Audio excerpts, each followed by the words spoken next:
Welcome to the Education Innovators Podcast. I'm Eric Byron. This is season 4, and it is my privilege to host this show where I get to talk with thought leaders and experts from all over the world. I'm so glad you're here. Let's get started.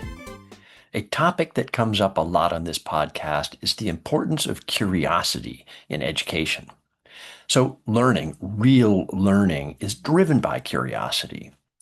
We learn very little from facts or knowledge that's forced on us by standardized curriculum.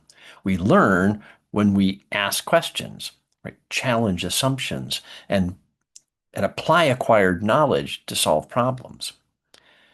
So another topic that comes up regularly on this show is assessment, right? How we assess learning. Often we talk about it in the context of, evidence, right, that an EdTech solution or a new pedagogy is truly effective. There's also a ton of discussion around assessments in a world where students have access to AI. So this episode is kind of my attempt to frame up a point of convergence here between these two critical success factors in education, right? How do we encourage and fuel curiosity and then measure it as an outcome? Now, I'll acknowledge some things are really hard to assess because they're just so subjective, or maybe too subjective to be quantified. But I'm not convinced that it's impossible to assess the level of curiosity that students demonstrate in school. All right, so I'm going to break this down. We'll get practical here, right? I'm going to break this down into kind of 3 components of that assessment, I think. Again, we're attempting to measure curiosity here. So the first measure, pretty obvious one, right? The number, the quantity of questions asked. Second component, you're not surprised, right? The quality of those questions. And then the third component would be the effort to pursue answers. So, all right. First thing I just want to say too is, any attempt to assess student performance has to be transparent, right? The student needs to know that we're measuring curiosity and that we're at least in part doing this by counting the number of questions they ask. So we got to be very careful that they don't just game the system, right? By, they know you're measuring the number of questions. They can just ask a bunch of silly questions to avoid getting a low score. So, we don't want that to happen. So, which is why it's so important that we measure the quality of the questions that are being asked. So, I want to keep this rubric as simple as possible to help counter that subjectivity that's there, even though I admit it's a pretty inherently subjective thing to try and assess the quality of questions or the effort, right, made to find answers. So in terms of quality, first of all, I would be kind of measuring, are these open questions, that challenge assumptions or seek to understand why something is or isn't true. And I would literally just use kind of 3 buckets here. Again, keep this simple. I got shallow, good, or deep questions. Okay, I think we can all in our heads imagine, what that looks like, right? So, but measuring effort, I also think is doable. So when when a student asks a question, of course, we don't want the teacher to just answer the question, right? Don't just give them the answer.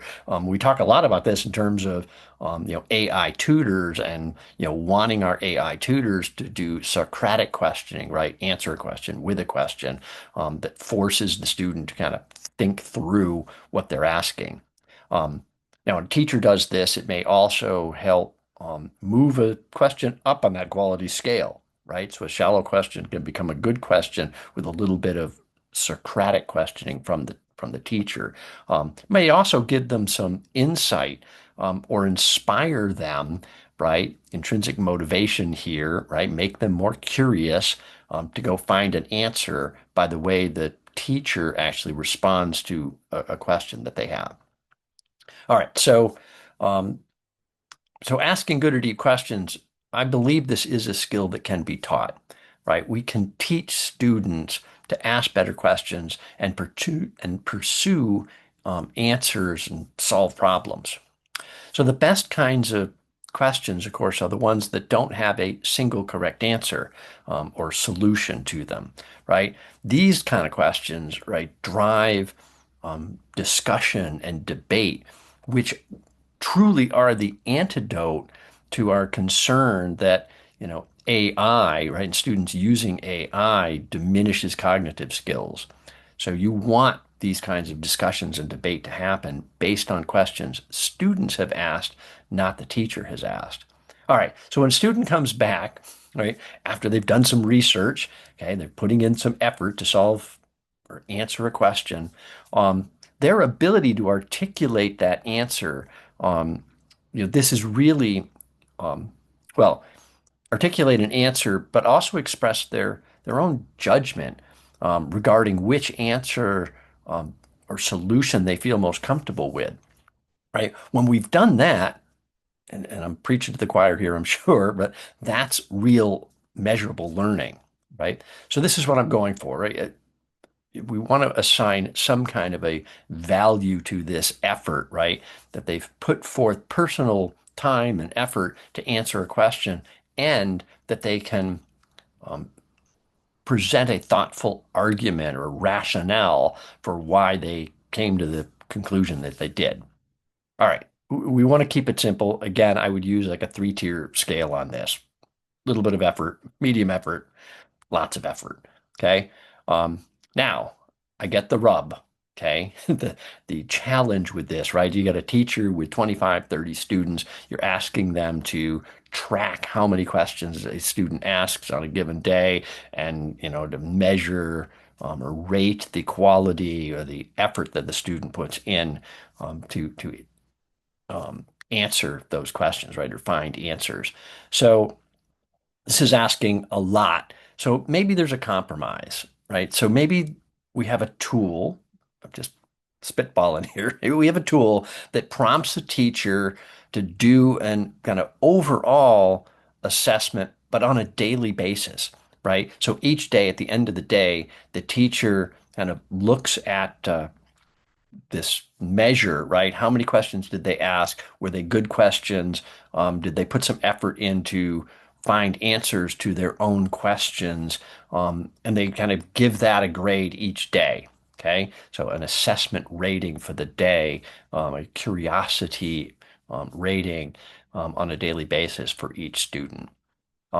And so my goal here, it isn't so much about quantifying curiosity, right? It's about making it important, right? I think that if we try to measure it, we say it's important, right? And we kind of shift the focus, and this drives, right, other critical human intelligence skills, right? Critical thinking, communication, collaboration, creativity, problem solving, right? All of these skills get exercised when a student asks good questions. Pretty much none of them get exercised when a student sits passively, tuning out information that's pushed on them in a lecture. So, measuring curiosity. I'd love to hear your thoughts on what can and should be done to measure this critical component of learning. I'm Eric Byron. Thanks for listening to the Education Innovators Podcast. This is so much fun. I hope you're enjoying it. Please subscribe. And to all those educators out there who are supporting what we're doing here and are innovating, please keep doing what you're doing. You are making a difference.